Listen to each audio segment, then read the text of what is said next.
खबर की ओर मुख्यमंत्री अशोक गहलोत ने सीएमआर में ऊर्जा विभाग की समीक्षा बैठक ली। इस दौरान उन्होंने कहा कि राज्य सरकार प्रदेश में निर्बाध विद्युत आपूर्ति के साथ साथ किसानों को सस्ती बिजली उपलब्ध कराने के लिए भी प्रतिबद्ध है।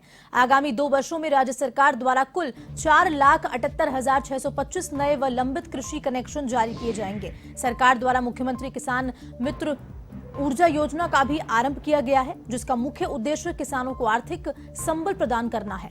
उन्होंने ये भी कहा कि राज्य सरकार के कुशल विद्युत प्रबंधन के कारण प्रदेश में भीषण गर्मी के बावजूद न्यूनतम विद्युत कटौती हुई, जिससे आमजन को राहत मिली और मुख्यमंत्री ने ऊर्जा विभाग के अधिकारियों को युद्ध स्तर पर कृषि कनेक्शन जारी करने के साथ साथ गुणवत्ता से कोई समझौता नहीं करने के भी निर्देश दिए। साथ ही सीएलसीआरसी के ठेकेदारों को आवश्यक सामग्री उपलब्ध कराने में आ रही बाधाओं का जल्द निस्तारण करने के भी निर्देश दिए। बैठक में प्रथम चरण 2022-23 के लिए 2,31,300 कृषि कनेक्शन, द्वितीय चरण 2023-24 में 2,58,625 नए कृषि कनेक्शन जारी करने का भी लक्ष्य रखा गया। मुख्यमंत्री ने कहा कि राज्य सरकार बिजली के वितरण के साथ साथ उत्पादन और प्रसारण पर भी विशेष ध्यान दे रही है। पूरे राजस्थान में बिजली के नए ग्रिड, लाइनें और सब स्टेशन विकसित कर इसके नेटवर्क को सुदृढ़ किया जा रहा है। साथ ही कोयले पर निर्भरता कम करने के लिए नए विकल्प खोजे जा रहे हैं, जिसमें लिग्नाइट का उपयोग सरकार की प्राथमिकताओं में शामिल है। प्रदेश में लिग्नाइट की भरमार है। उन्होंने लिग्नाइट की दीर्घकालिक समाधान के रूप से आंकने के साथ इसके पूर्ण उपयोग के लिए अधिकारियों को सर्वे कराने के भी निर्देश दिए हैं। उन्होंने अधिकारियों से गिरल परियोजना का फीडबैक भी लिया। गहलोत ने प्रदेश में स्थापित विद्युत उत्पादन इकाइयों के सुचारू संचालन और उत्पादन बढ़ाने के लिए अधिकारियों को निर्देश भी दिए। बैठक में ऊर्जा भंवर सिंह भाटी, मुख्य सचिव उषा शर्मा, प्रमुख शासन सचिव वित्त अखिल अरोरा, प्रमुख शासन सचिव ऊर्जा विभाग भास्कर ए सावंत, ऊर्जा विभाग के सलाहकार ए गुप्ता सहित सभी अधिकारी मौजूद रहे। इस खबर पर ज्यादा जानकारी के लिए फोन लाइन पर जुड़ चुके हैं एवं संवाददाता दिनेश कसाना। जी दिनेश, बताएं क्या कुछ जानकारी है इस अहम बैठक के बारे में?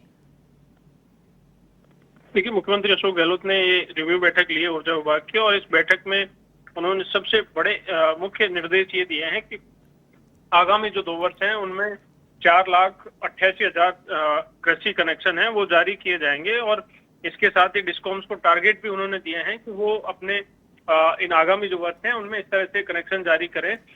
4,88,000 कनेक्शन नए जारी करने के निर्देश उन्होंने दिए हैं। इसके साथ ही 625 लंबित कनेक्शन है उनको भी जारी करने के निर्देश दिए हैं। मुख्यमंत्री ने मुख्यमंत्री किसान मित्र ऊर्जा योजना का भी आरंभ करने की बात कही है, और इसका मुख्य उद्देश्य किसानों की जो आर्थिक संबल प्रदान करना है, इसके माध्यम से उन्होंने ये निर्देश दिए हैं। इसके साथ ही जिस तरह से कोयले की कमी देखने को मिल रही है, उसके चलते उन्होंने कोयले के विकल्प के रूप में लिग्नाइट के उपयोग करने के लेकर सर्वे के निर्देश दिए हैं, ताकि कोयले के विकल्प के रूप में लिग्नाइट का इस्तेमाल किया जा सके।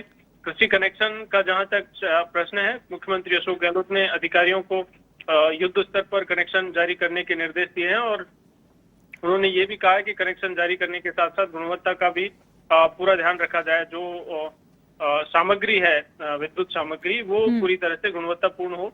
और इसके साथ ही प्रथम चरण में उन्होंने 2,31,000 कृषि कनेक्शन देने के निर्देश उन्होंने दिए। 2022-23 में 2,31,344 कृषि कनेक्शन जारी किए जाए, और इसके अलावा द्वितीय चरण में 2023-24 में 2,58,625 नए कनेक्शन जारी करने का लक्ष्य रखा गया है।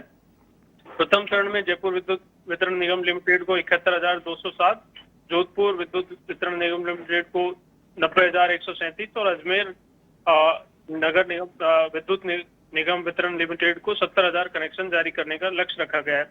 इस तरह से उन्होंने सभी जो डिस्कॉम्स हैं उनको अलग अलग निर्देश दिए हैं कि इस तरह से एक लक्ष्य बना टारगेट लेकर कृषि कनेक्शन जारी किए जाएं, ताकि किसानों को फायदा पहुंचाया जाए। और इसके कोयले के विकल्प के रूप में जहां तक लिग्नाइट का प्रश्न है, लिग्नाइट का उन्होंने सर्वे करवाने के निर्देश दिए हैं कि राज्य सरकार उत्पादन और प्रसारण पर भी विशेष ध्यान दे रही है।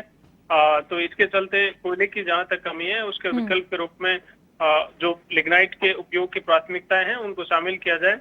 लिग्नाइट की प्रदेश में भरमार है, बहुत ज्यादा उत्पादन लिग्नाइट का हो रहा है, तो ऐसे में लिग्नाइट को दीर्घकालिक समाधान के रूप में पूर्ण उपयोग के लिए अधिकारियों से सर्वे करवाया जाए ताकि लिग्नाइट को कोयले के विकल्प के रूप में इस्तेमाल किया जा सके। और उन्होंने कोयले की आपूर्ति को लेकर भी अधिकारियों से चर्चा की है।